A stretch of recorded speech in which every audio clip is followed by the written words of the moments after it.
There are 5 muscles that create flexion at the wrist or fingers. They're located on the forearm's anterior and medial surface between the brachioradialis and the ulnar shaft. Most of the flexors originate as one mass from the common flexor tendon at the medial epicondyle of the humerus. And the flexors are arranged in 3 layers. The superficial layer is formed by the long bellies of flexor carpi radialis, palmaris longus, and flexor carpi ulnaris. All 3 are palpable.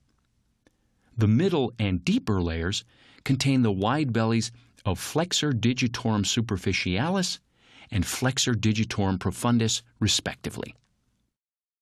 So since the forearm is packed with over 15 different muscles, 5 of them being the flexors of the wrist and fingers, let's take this step by step.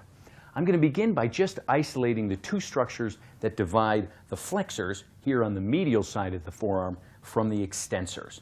And the first is going to be that brachioradialis muscle we see there on the top of the forearm. Go ahead and make a little fist and try to bring your hand toward your shoulder. Great. So as he tries to flex his elbow, there we can really see the brachioradialis pop out on the top of the forearm. So that's one dividing line. The second dividing line is going to be the shaft of the ulna here, running all the way from the head of the ulna all the way down superficially to the elbow. And all of this tissue in between those 2 structures is going to be the flexors. Good. So if I want to see these muscles engaged, go ahead and just curl your fingers and then curl your wrist. Sort of flex your forearm there a little bit. Great.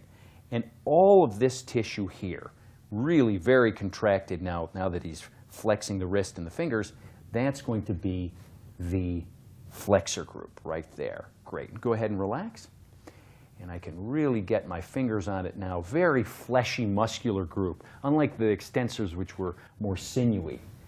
Great. Very, very pliable and malleable. So unlike the extensors, which are arranged in a side-by-side pattern, the flexors are arranged in 3 layers. The first layer is going to be comprised of that flexor carpi radialis. In the middle, the palmaris longus.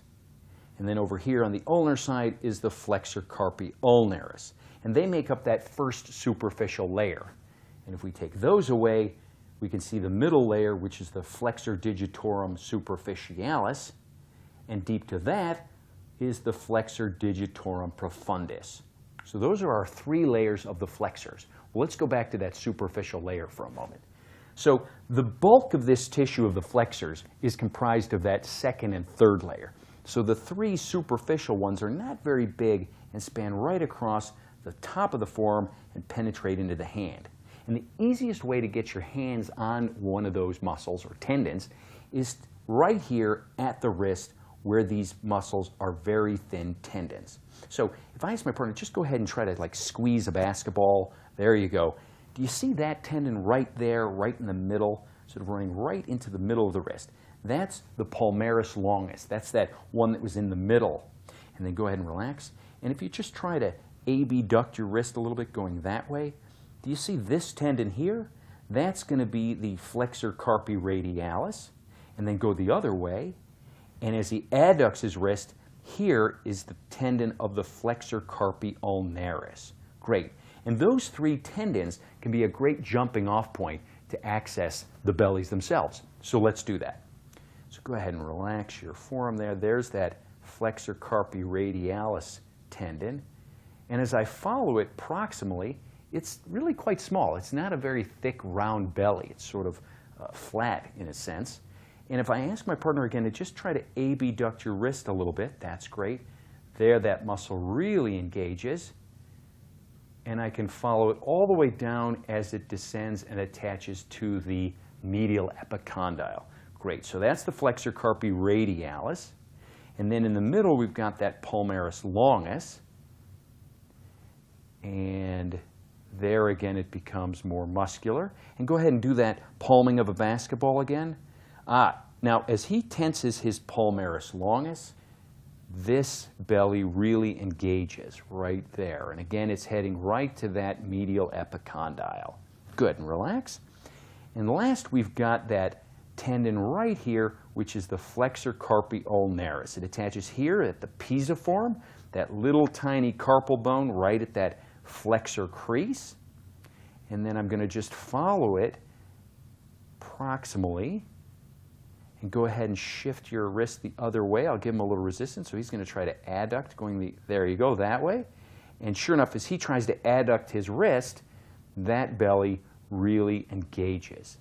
Now what's interesting to notice is that this belly right here does not lay next to the shaft of the ulna, which is here. There's like a little gap right here, right along the shaft of the ulna. And we're going to get to that in just a moment. So we've got 3 superficial flexors running down the front of the forearm, and then the next layers, the flexor digitorum superficialis and profundus, are really going to make up most of this tissue, like I was saying. And if I ask my partner, just try to type slowly with your fingers a little bit, so as he tries to flex his digits, wow, I can really feel the undulating quality of these deeper flexors underneath my fingers right there. Great, relax. And so all of that mass under there is going to be these deeper flexors. And remember that gap that was right next to the shaft of the ulna? Well, if I set my fingers right on the edge of that ulna and then sink into the flexor area there, and then go ahead and type a little bit more, and as he tries to wiggle his fingers, wow, that's really like a great side door to access some of the flexors right there. You can really feel the profundus and digitorum as they contract and relax as he does that. That's great, and relax. Good. So finally, if I want to shorten the flexors, I can passively flex the digits and the wrist and the elbow. And to lengthen all of these, I can extend the elbow, extend the wrist, and extend the fingers. So to lengthen and then to shorten.